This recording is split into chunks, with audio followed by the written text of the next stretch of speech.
There are secrets out there, guys, performance marketing secrets, and knowing just one or two of them can light up your funnels. Let's go. This is Performance Marketing Insiders. I'm Chris Mechanic. Join me as we go deep into the secrets of the world's elite marketing minds. Performance Marketing Insiders is sponsored by Web Mechanics, the AI-driven performance agency that makes you smarter. Hey everybody, welcome to another episode of Performance Marketing Insiders. I'm super excited for our guest today. I feel grateful and I'm just looking forward to what's in store here to have him on. This guy has been involved in online startups since 1997. 1997, that's far before I even really had any cognizance of this space, starting as a database architect. And so he's got this technical background, but he turned to a growth marketer roughly like 2003, 2004, height of the dot-com boom. He was recruited by shop.com and he grew basically to be their head of marketing, managing over 20 million bucks a year in 2004. Did that for several years, eventually broke out to do his own thing as a consultant. And that mixture of just like technical background with also just super deep expertise and savviness in marketing, and particularly like in SEO, SEM, nearly a dozen patents under his belt and pending, many patents pending. Just an absolute sensei in the realm of SEM, SEO, literally 2 decades of experience there. Ladies and gentlemen, the founder and CEO of Revvim.com, Mr. Matt LeBaron. Welcome to the show, Matt. Thank you, Chris. Yeah, I'm just super excited as well. You're making me feel old with all that history, but no, it's true. Been doing this a long time. Approached marketing from a technical perspective. As you said, lots of patents pending and granted, and I'm super excited to share with you and your listeners some of the insights that I've managed to gain over that time, and things that I don't see happening. Certainly in other areas that really they should be. So I think we'll be able to offer some tips and insights for folks that are maybe have similar experience to my own in terms of sharing what's going on out there, what works. Well, let's start with your one big secret, because you know better than anybody, knowledge is power. Knowing just one or two really interesting things can totally blow the doors off of things. So share with us one, I know you can't share everything. Share one of your biggest and best secrets with us. And let's talk about that to start. Sure. Yeah, it's probably the biggest insight or secret that I've come across in the last couple of years is that people are spending way, way, way too much on brand. And there's a solution for that. I think we've known for literally decades, since I've been doing this back in 2003, that we need to be visible as search marketers on our brand. We need to control that brand message. We want to make sure those pesky competitors don't sneak in there and steal the customers that we've already spent so much time and effort making aware of our brand. And yet, at the same time, Google makes us pay for that. At least that's what it feels like. I've heard it referred to as the Google tax, right? Yeah. Where you've spent all that time and energy and money building a brand, and people are typing into Google, and then they got to pay again in order to actually visit your website because you don't want those competitors to sneak in there.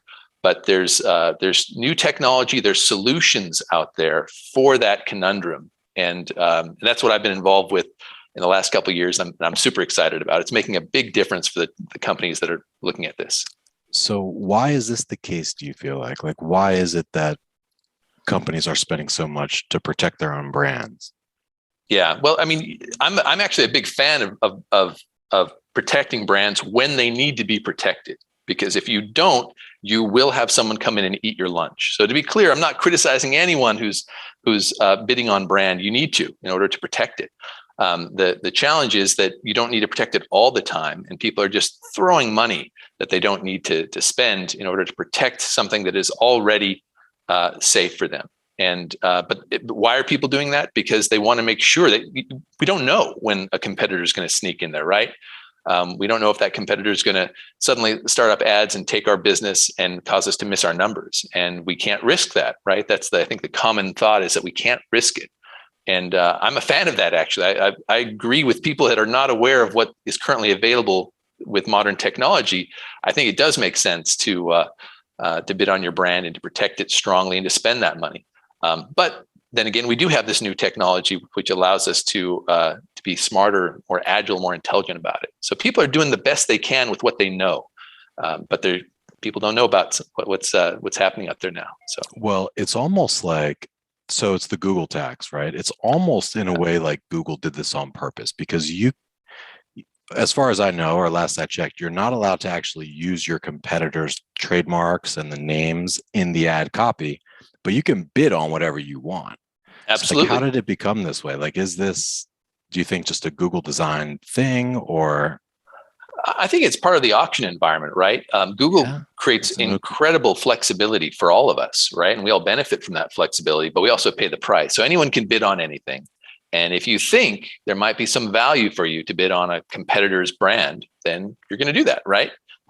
Those are oftentimes referred to as conquest campaigns, and companies out there are conquesting each other's brands. And whenever that happens, you absolutely need to have your own ads running to block those would-be conquesters.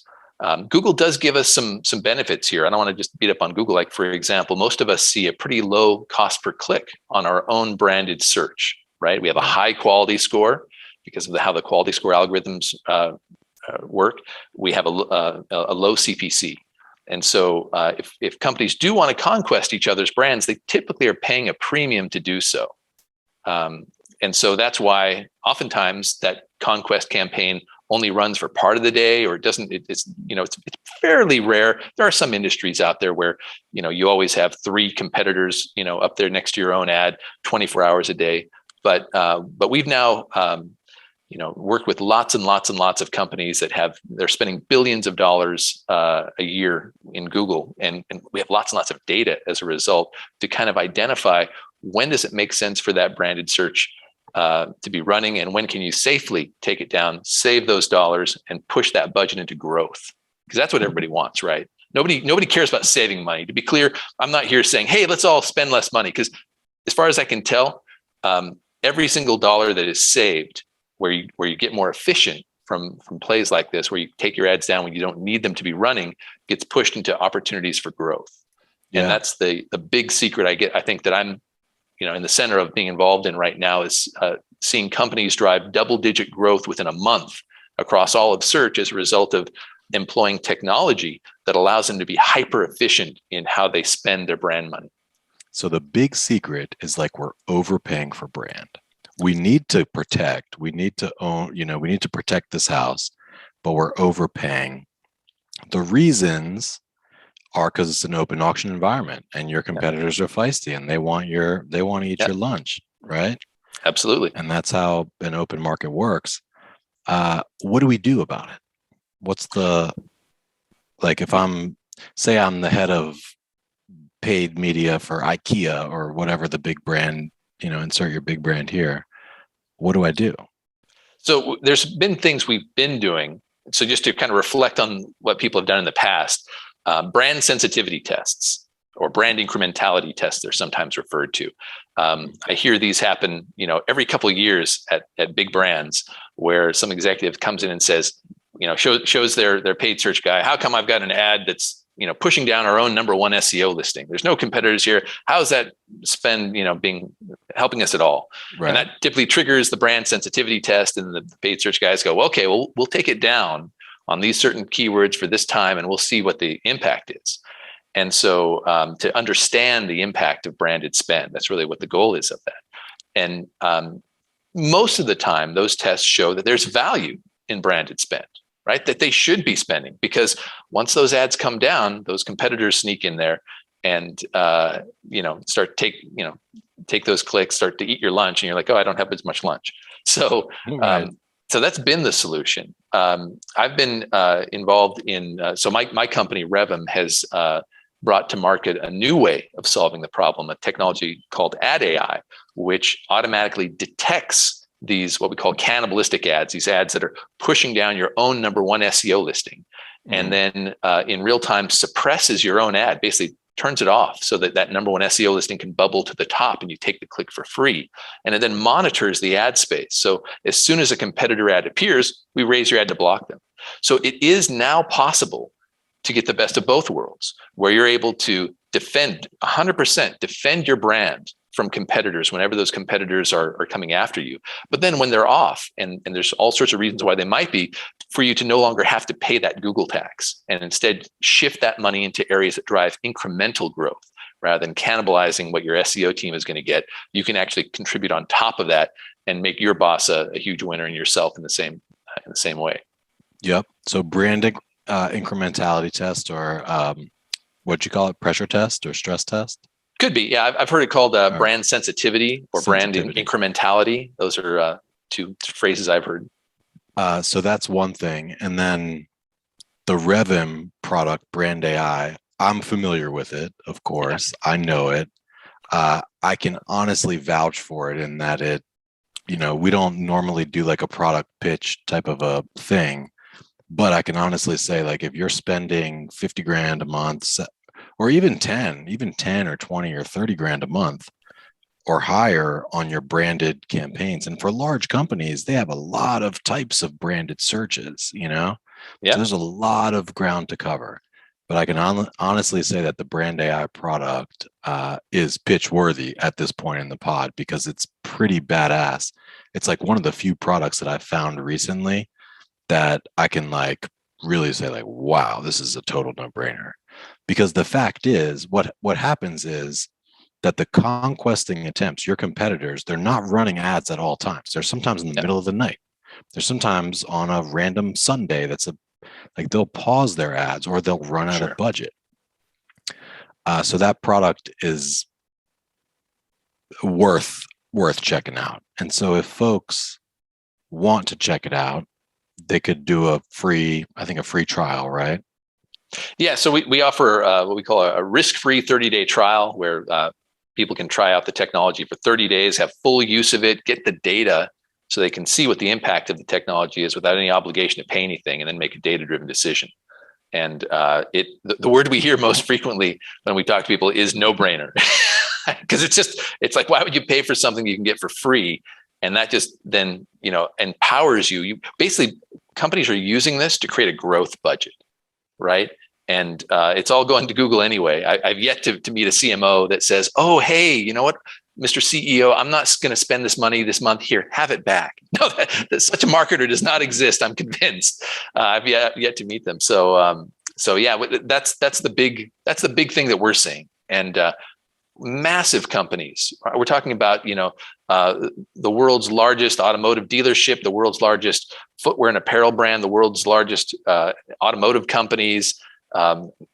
Financial institutions, all these kind of companies are now embracing this technology and really seeing value and driving double-digit growth across all of search, across holistic search, with this technology, just by reinvesting.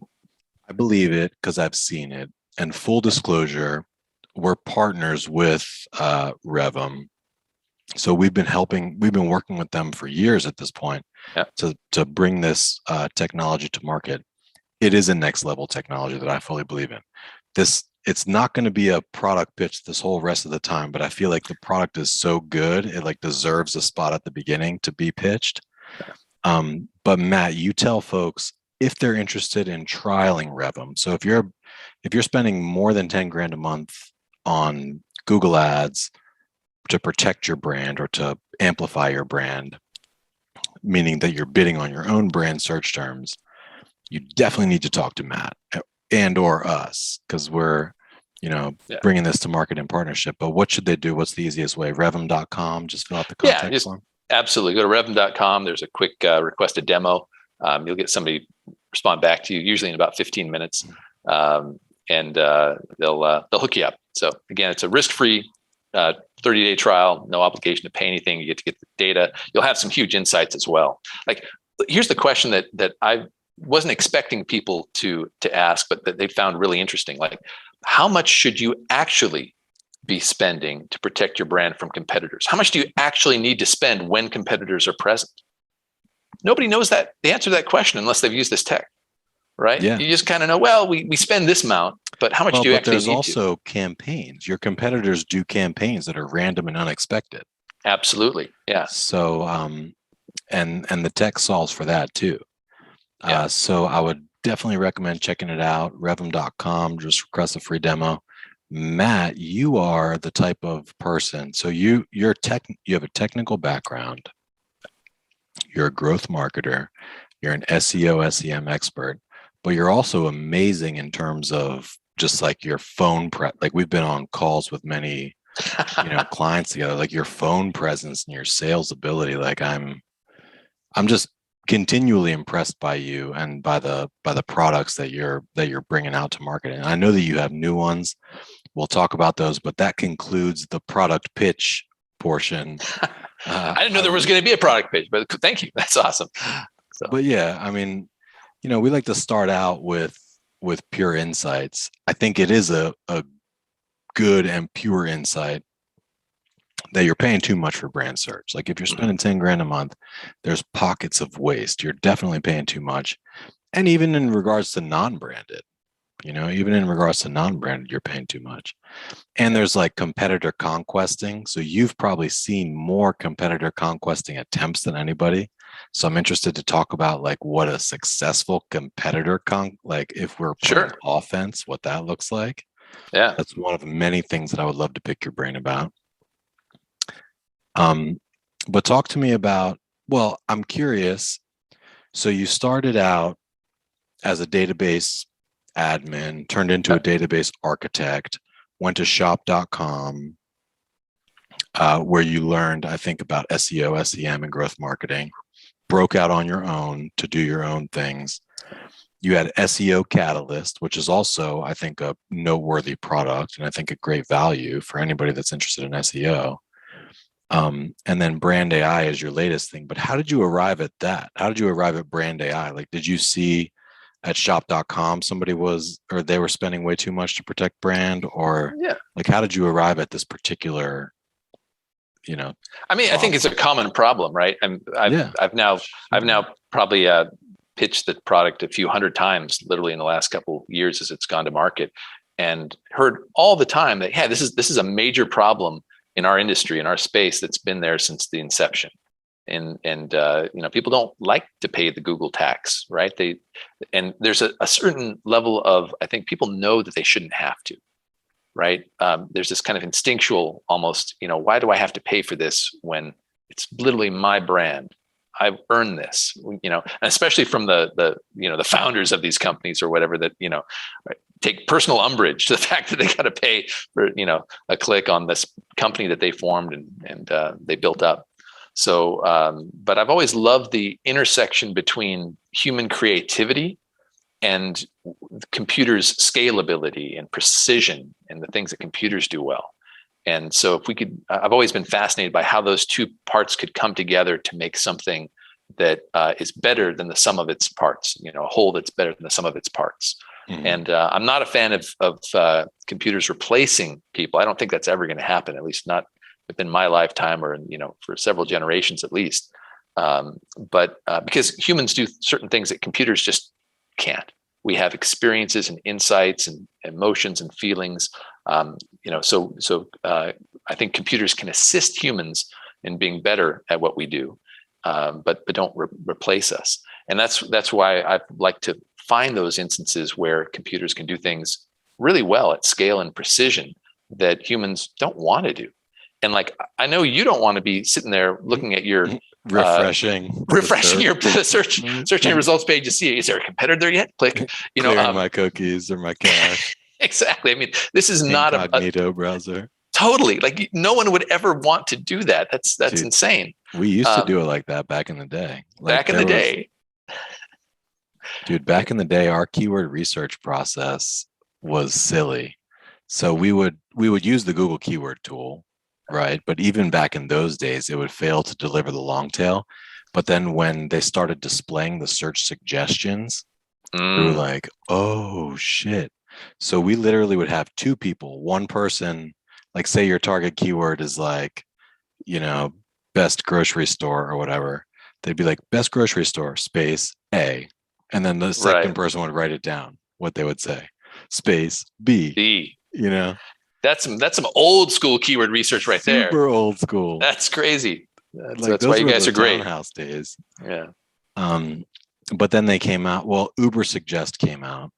Mm-hmm. So Uber Suggest you could just put the short phrase like grocery store, and it would just deliver to you all those things, and you could export it in CSV. But then still, when you upload it to the Google Keyword Tool, most of it comes back as NA, not sufficient data. But it must be that if they're displaying as search suggestions, they have search volume data. Yeah, it's just maybe not worth it. I think Google probably limits the data based on what's got enough search volume to be valuable to Google, right? They're in business to make money and not just to satisfy your never-ending curiosity. I also remember when the Google search tool wouldn't provide quantitative numbers. It would just provide a bar, like low, medium, high. Yeah. And then one day they replaced that with quantitative numbers, and I was like, oh, like this is beautiful. That's funny. Yeah. Yeah. Do you remember that? I'm sure you do. Well, yeah. I mean, we actually used to always have quantitative numbers, and then they dumbed it down with the bar, and everyone went, what? And then if you had a certain type of Google account, you had the quantitative numbers. But if you didn't spend enough money, you had just the bar and the generic stuff. And so now it's kind of come full circle where they're delivering that quantitative at those absolute numbers. Yeah, this industry has changed quite a bit in the 20 years. I remember before Quality Score. I'm actually, believe this or not, I'm actually the guy that wrote the Wikipedia article on Quality Score back in 2000, whatever that was, 6. I want to say link building, son of a gun. That was for link building purposes, I imagine. No, it was purely to share the insights with the people. And I literally built a Wikipedia article, the first one on Quality Score back in the day. That is awesome. So I want to understand a little bit about just like where you are in your business, because we're we're all entrepreneurs, and this is fun for all of us. But I know that, I don't know if you were a single product company, but I know SEO Catalyst was your main gig for a long time, and it still is, and it's a super powerful tool. I think that there's like a massive value prop for anyone interested in SEO. You told me a little bit about how you got into the brand AI side, just because it's a very common problem that a lot of brands have, is the cost of defending yourself and that constant question of like, is this spend worthy? Would I get this conversion anyway or otherwise? But tell me a little bit about the journey. Like, just talk a little bit about the journey from like getting that product idea, building it, bringing it to market. Like, what were the big successes that surprised you, and the big challenges that you're dealing with now? Yeah, so I was an in-house digital marketer for a number of years at a company called shop.com. Prior to being that digital marketer, I had an engineering background. I ran their database teams. And so I was a coder that was tasked with solving marketing problems. And I figured, so I built this automated bid management system back in 2004 or 2005. Shop.com ultimately pursued a patent on it. It was one of the earlier automated bid management systems. And I felt like there had to be something like that for SEO. I wanted to know, like, what change should my team be implementing on our website in order to maximize revenue? And because that's how you think about it from an automated bid management system perspective. You think about what bids should we be placing on these different keywords to maximize, our return or revenue or whatever our target is. Mm-hmm. And so I had that insight back in about 2007, and I didn't act upon it. I got fired by shop.com when new management came in. They kind of cleaned out the old house. And wow, they fired you? That sounds like a mistake. But anyway. Oh, it was great. It's a cliche to say it, but it was the best thing that ever happened to me. So I went and did consulting and made a lot more money for a number of years after 2007. And 3 years later, I realized that no one had built this tool that I was sure could be built, this revenue maximizing SEO platform. And so I called up some of my old engineering buddies who I'd worked with for years. And I said, hey, I've got a little project. You want to do it? If it turns into something, if we make a company out of this, we can share in sweat equity. We can basically build a company out of it. And so I funded that with excess revenue from consulting, because, if you can make a lot of money, consulting, as you well know. So did that, used that money to fund engineers, and ultimately formed the company Revvim around a revenue maximizing SEO platform, which then became called SEO Catalyst, which we still offer. Got a patent on that. And we did a bunch of other products, different kind of fun little tools to help SEO folks be successful, pretty focused initially on the SEO side. And then we just knew that we could build this technology that could manage cannibalized ads for you in an automated fashion. And so we started that about 2 years ago. We got patents pending. I think one of them's granted now.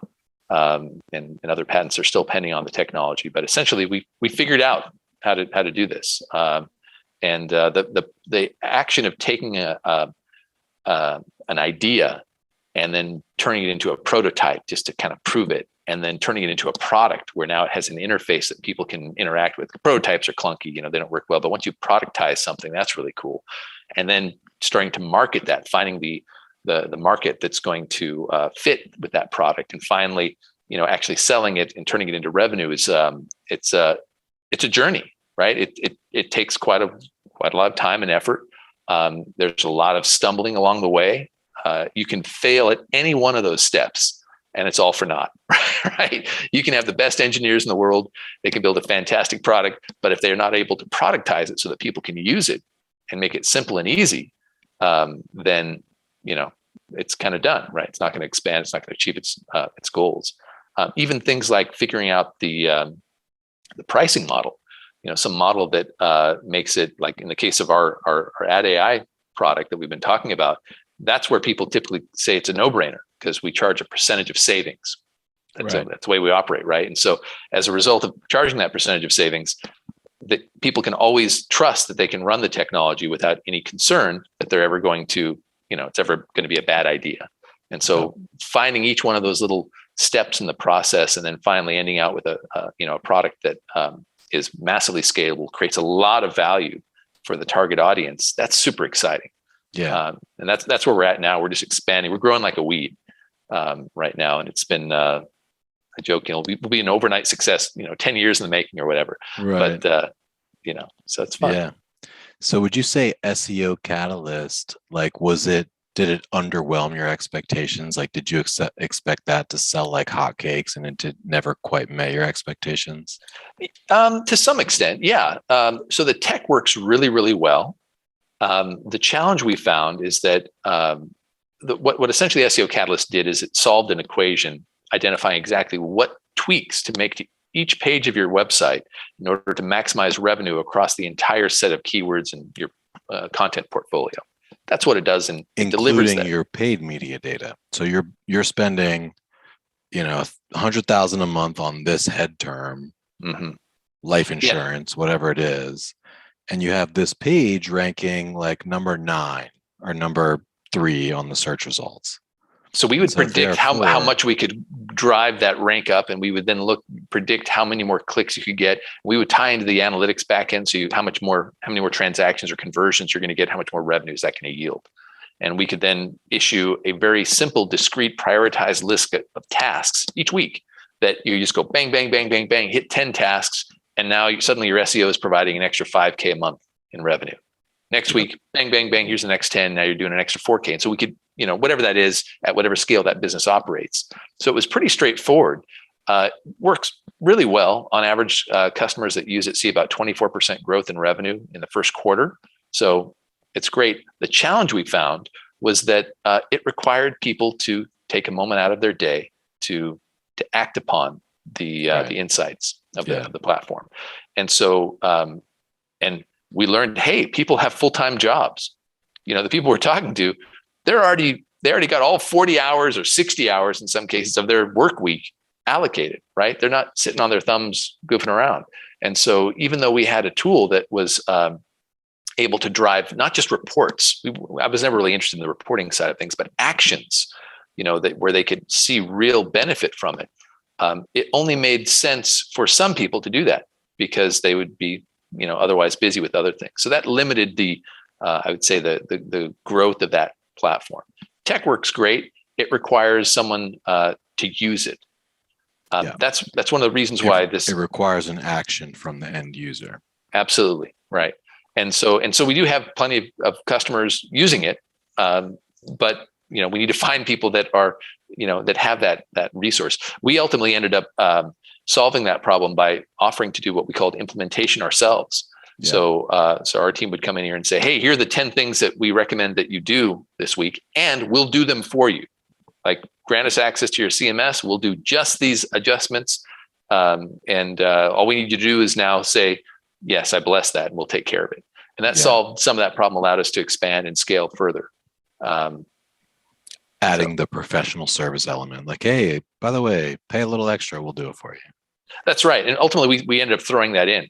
We basically would offer that professional services element at effectively no additional fee, or as part of our kind of normal engagement model, just because we found that if we didn't do that, that people would kind of fall off the wagon. They wouldn't continue engaging in the tech, And that's, I think, the biggest problem with tools like that. Like, I know all sorts of people that are using great reporting platforms. There's, probably 3 big enterprise SEO reporting platforms out there. You guys all know who they are. Bright Cloud or no, it's not Bright Cloud. Close. But so they're great products out there. I respect them. I respect the teams that built them and those that use them. But the biggest problem those companies have, and I've talked to some of their founders and CEOs and things like that, is that they got to get people to use them. So people end up not using the tech, or when it's years up, the contract's up, they think back and they say, yeah, did we really get that much value from that technology? And we used it the first couple months, but then the last 10 months we've been doing something else. And so that's the challenge that those types of success enablement tools have. They can be great. They can enable you to be successful, but ultimately you have to take the action, right? They're just an enabler. And so one of the cool things from a business perspective about ad AI is it requires no action. It just does everything for you. It basically is in there, and solves a key problem, creates a new budget for you, and you end up like a rock star. That's really one of the things that I admire about ad AI is, like, customers tend to say it just works. Like, it's just in the background, and it literally takes nothing, like no level of effort at all from the client. But I know that, like, you and we have like some massive customers. I've always admired the fact that, like, you're not even interested that much in the professional services revenue. Like, you could theoretically spin up a little agency on the side. I mean, and easier said than done, right? Obviously, it takes a lot of work and it's a journey in and of itself. But I've admired that you've, like, stayed true to the product and not really even entertained the idea of the professional service model. It's honestly, it's just not ourselves. It's not interesting to me. And I've done professional services myself as a consultant. I've run a small consultancy with other consultants, and provide guidance to them and help that process. And frankly, I found it stressful, and I have a great deal of admiration for folks like yourself that put all those pieces together and make those things run and deliver value day after day after day. And there's a level of creativity and that you guys are bringing to the table, right? Because the challenge with running an ongoing professional services agency that I've found is that everyone knows kind of what they can do well, and then you do those things, and then after a while, you've done those things, and so, like, what's next? And so, it's neat. I've watched you since we've been partnered, bring in new capabilities, as the space has evolved, whether it be social media or TikTok or other things like that. And that's something that I'm not frankly good at. So I stay away from what I don't have fun at and what I'm not good at, and try to stick with stuff that I have fun at and that I'm good at. Well, that's good. Yeah. And just to give a little bit of props to the team at Web Mechanics, that is what we're doing. It's not for the faint of heart. It's not easy. Yeah. We're out here every day. So we have 70 active clients right now on retainer, and many more that we've worked with over the years or that come to us for project work. And that's right. They're expecting the execution. They're expecting the next level strategy. They're expecting the evolution. So they have high expectations, and it does take a lot to fulfill them. But I think we're doing a damn good job at it. You Know? seem to be. I've talked to some of your clients. They seem to be happy and they're growing. So, and it's so funny because it's like, well, we started in a basement, basically two guys in a basement story, and evolved. We never raised any money or really took any serious loans or debt out.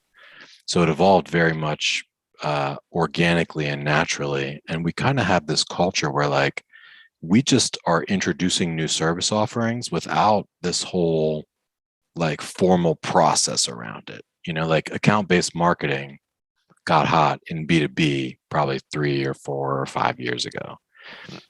And really, account-based marketing is just a fancy way to say, hey, coordinated sales and marketing activities.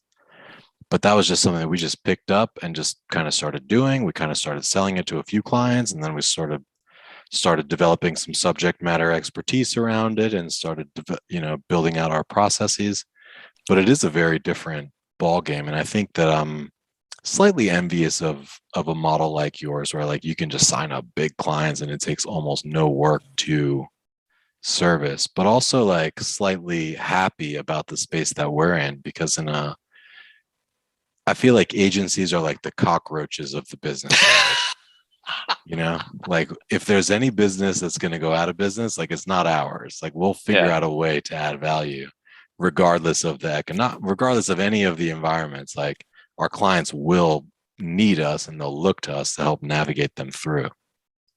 I think as long as people need a scapegoat, someone they can fire whenever things go wrong, I think agencies are around. So I would joke when I was doing consulting, I would tell my clients, say, hey, just so you know, I do all these things. And also, if things aren't working out, feel free to push me off the bus. That's the role that agencies and consultants sometimes play.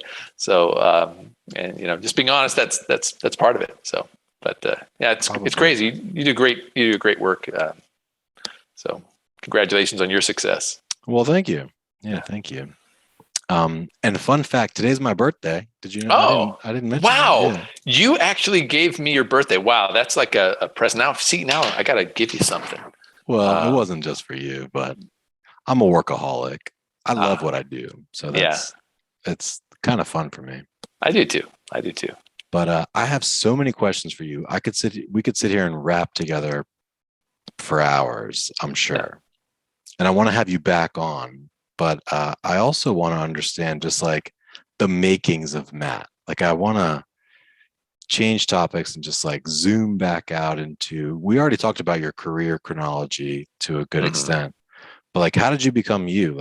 Like just take us back to Matt the kid. How did I become me? Well, my mother and my father liked each other. No. So I think what makes me tick is a brutal honesty with myself.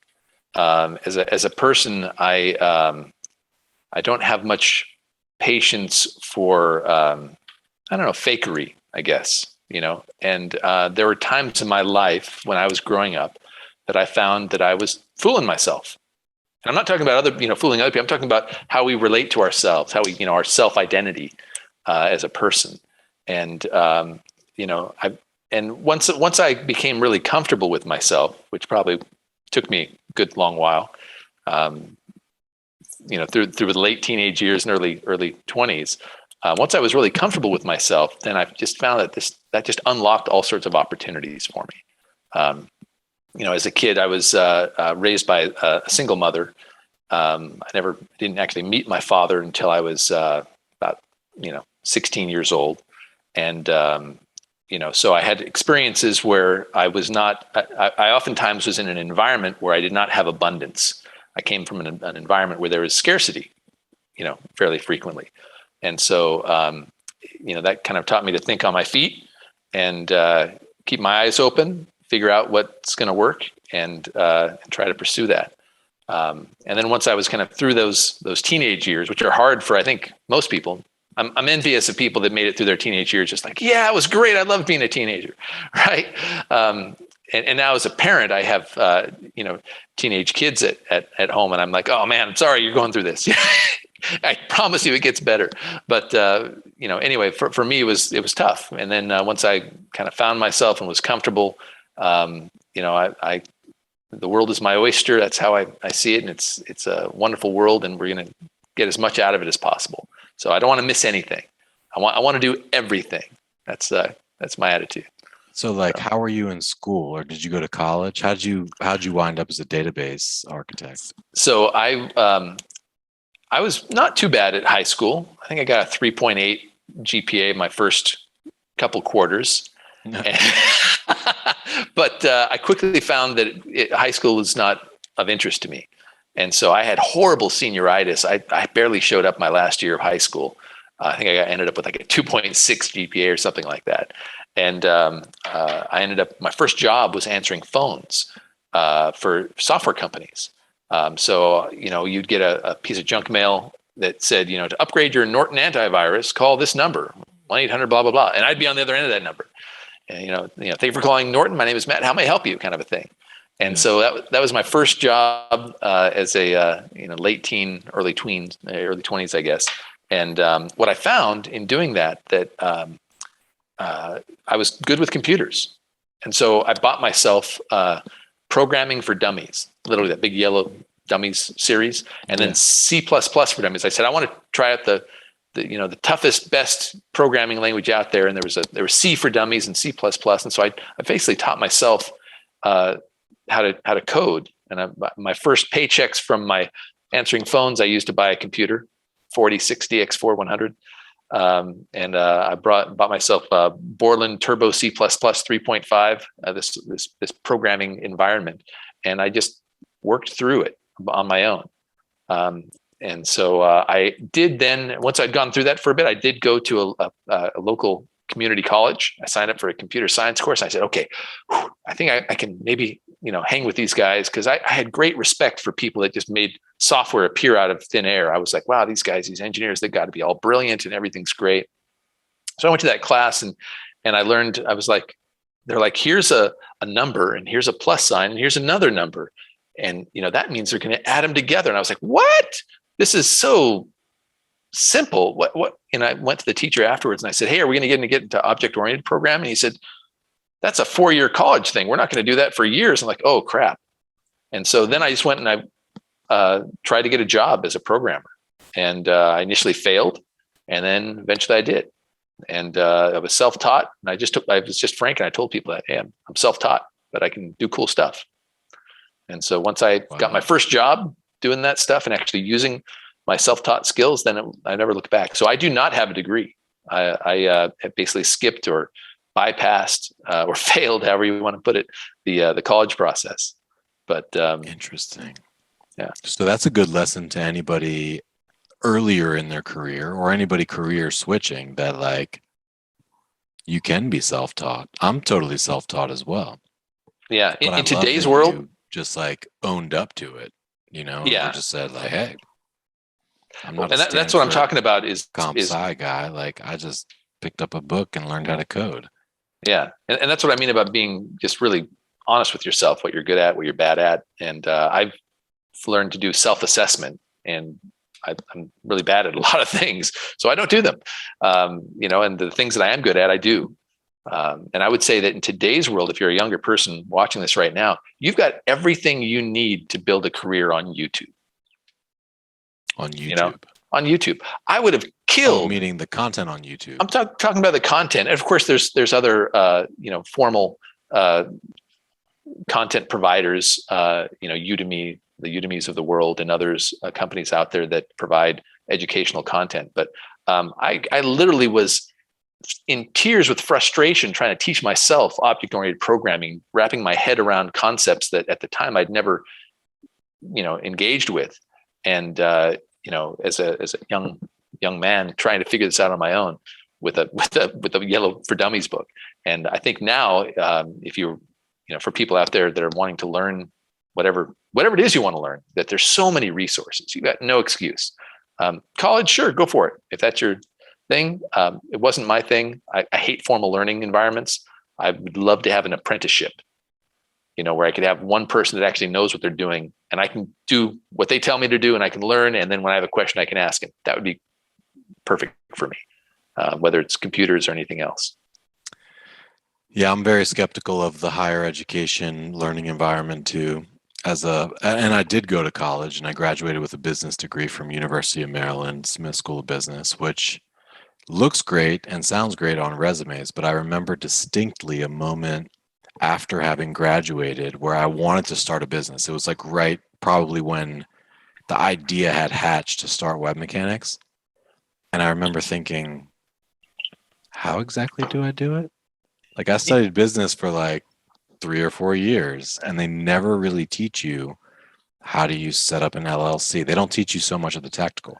I learned all about the 4 P's of marketing. I learned all about business law and all about, you know, like had there was statistics courses and accounting courses and stuff, but they failed to teach me the basic fundamental elements Right. of like, what do I do now?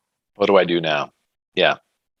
Yeah. I've experienced similar things and, as well. So I agree with you. Now, one of my daughters is super academic. She's, straight A student planning to go to, Stanford or MIT or wherever she wants to go, all about STEM, science, technology, engineering, mathematics. And that's great. That fits her personality, but we have different people on this planet, right? And I was definitely not the personality for, formal classroom education. I would just be bored, Yeah. So that was my experience.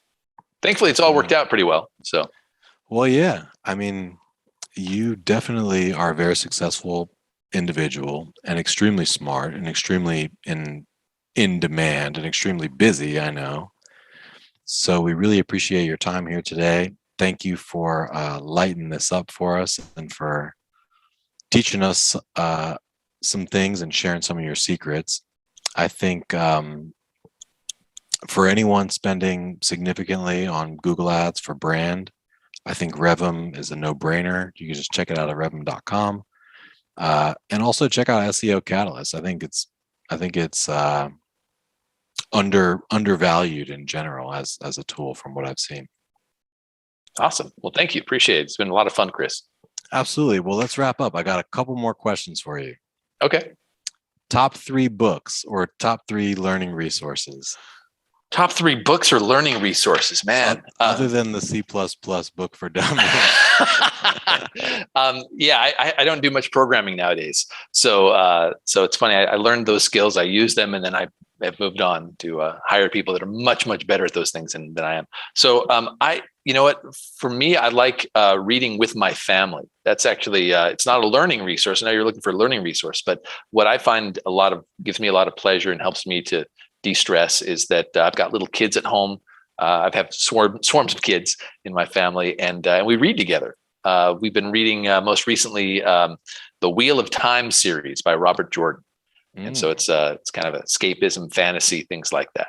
Mm-hmm. In terms of reading books like about business or about technology, I really don't.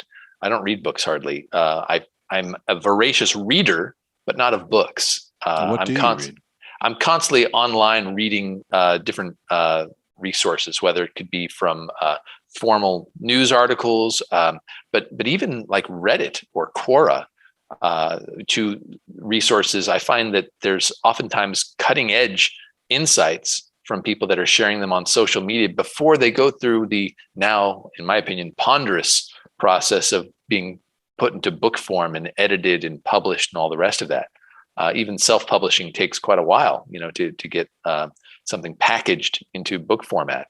And the insights that offers, I think, are available without needing all that packaging. Twitter, we can learn all sorts of things. So what I find is I'll hear of a concept and maybe my wife will drop me an article or something like that she knows I'll be interested in, and I'll read that and I'll just go down the rabbit hole. And half an hour or 3 hours later, or however long it is, I come out of that and I'm pretty versed in whatever that subject is now. And so, yeah. So I don't find myself reading too often unless I'm stuck on a plane. I'll read on planes. So are there any like Reddit, do they call them threads or no, they call them subreddits? Subreddits. Yeah. Any subreddits or any Twitter Twitterers that you follow avidly, or you just basically find the concept and then I start with the digging? concept. Yeah, there's not any authors, there's not any channels per se, but whatever concept I'll find, I'll hear about, and then I'll just dig into. Yeah. And I'll come out of it pretty well versed. I've learned to have a pretty effective short-term memory, at least, where I can read something and understand it, and then I'll forget the details, the numbers and the names and things like that, but I'll be able to remember the concept, and then those concepts I can apply. And once I am applying something that I've learned, then it sticks with me forever, more or less. Cool. Yeah, I'm kind of similar actually. I have certain definitely go-to books, but in large part, I get stumped by a problem and then go Googling it. Yeah. It's funny you talk about go-to books. Like, I have read and am a fan of Sun Tzu's The Art of War and Machiavelli's The Prince. So some of the classics that they have some kind of ways of viewing problems and how to address those problems that I think are interesting and are applicable in multiple ways. So have you checked out 48 Laws of Power? No, I have not. Oh, you should check it out. All right. I forget but it's very much like Sun Tzu, Art of War. It's as if the author, his name is escaping me, Robert something, but it's very much like he's read all those and compiled them up into 48 laws with stories and stuff. You would like it. That's cool. Yeah. I like identifying principles, if you know what I mean, like a principle upon which you can then make a specific decision based on, that principle for this instance. So once you identify principles that are effective, or laws of power, whatever you want to call them, then you can reuse those and find out how to apply them in different areas. So. Nice. So one other question from the grab bag: if you were to start a side hustle, in addition to your current company, which I know you're got your hands full, what would it be? So my current crazy idea. And I always have like 2 or 3 of these in the background that I would probably, who needs to be a serial entrepreneur? You can be a parallel entrepreneur, right? But my current crazy idea is, so as a programmer, people in the beginning would write code to make something print out, right? And then what happened is programmers built libraries. This is code that was already written and tested and perfect that others could use. And so basically what programmers do is they build building blocks that other programmers can then build with, and allows them to go very, very quickly to make new cool things, right? I think the same thing should be done with legal texts.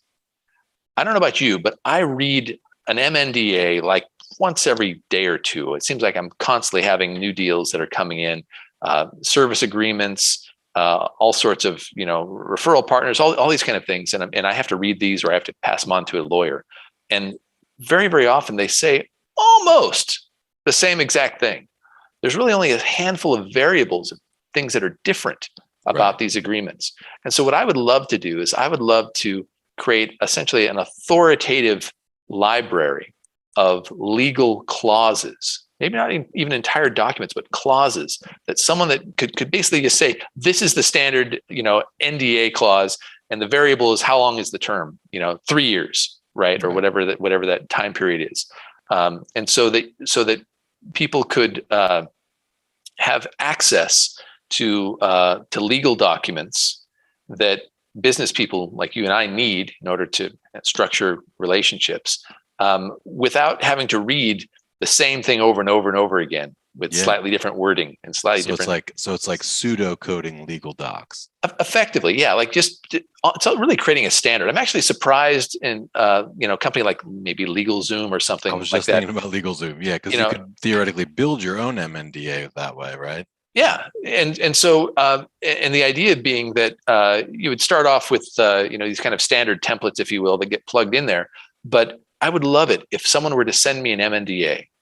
And it could be labeled at top, standard template B, or whatever it is. And I go, oh, I signed 3 of those last week. Sign, and I don't even have to read the thing. I don't have to involve a lawyer and pay him, $400 an hour or whatever it is, or use my own time, or even worse, skimp and, put myself at risk because there's some, nuance in there that I didn't read. So but if I could have a something that's delivered to me that says this is standard template B, and I could literally click and see that, yep, that's the standard template that I've been using or whatever, that would be a huge time and money saver for me as a business person. True. So that's one thought. So basically applying the concept of programming libraries, and that's my perspective, that's my background, where I'm coming from, and applying that to legal. I'd love to build legal libraries, clause libraries that could just be plugged in, so you don't have to read the things. At least you read it once, and then the next time that you get a contract that comes in, it just references that, and you're like, oh yeah, I've already read that. That's a brilliant idea. But all the lawyers in the country would object, probably. Well, it's funny because kind of the game, right? It is, and there's probably some. Maybe there's even a reason why someone hasn't done this. I have lots of ideas. Some of them are bad, and some of them are bad for reasons I don't yet know. But you asked me, like, what have I been thinking about? That's the one that's probably in the last week or two I've been thinking about. I wonder if I could talk to some lawyers and find out why this hasn't happened. Is it purely? I can't believe it's job security, because there are individual lawyers who would, if they could be part of a really successful business that made that and delivered that, and if there was a business model that allowed a company to offer that and to thrive, would certainly be willing to be part of it. So I like it. That's a good idea. Yeah. Cool, man. Well, I know that we're out of time here. I want to be sensitive to your time, but thank you so much. This was amazing. Let everybody know if they're interested in learning more about you or about Revvim, about AI, about SEO Catalyst. Where can they go? How can they learn more? Revvim.com, REVVIM. That's a place where we live. So beautiful. All right. Well, hey, thanks so much. I want to have you back on the pod at some point, whenever your time permits, because I want to hear more of your secrets. Awesome. And I do have a few more. So I know you do. Thanks a lot, Chris. This was fun. All right. Thank you, man. Right. We'll talk Take soon. care. Bye. Bye. And that's a wrap. Thanks for joining us today. For show notes and other episodes, visit us at performancemarketinginsiders.com. This podcast is sponsored by Web Mechanics, the performance agency that makes you smarter, offering AI-driven search, paid social, analytics, and conversion rate optimization for financial services, health, B2B, and SaaS brands that know. Hey guys, exclusive for listeners of this podcast, you can get a performance marketing assessment for free. And this isn't some cookie cutter automated report. It lays out detailed, specific things you can do right now to unlock limitless growth and nirvana level personal satisfaction. To claim your free assessment, just go to performancemarketinginsiders.com/audit and you'll have your customer report within just a few days.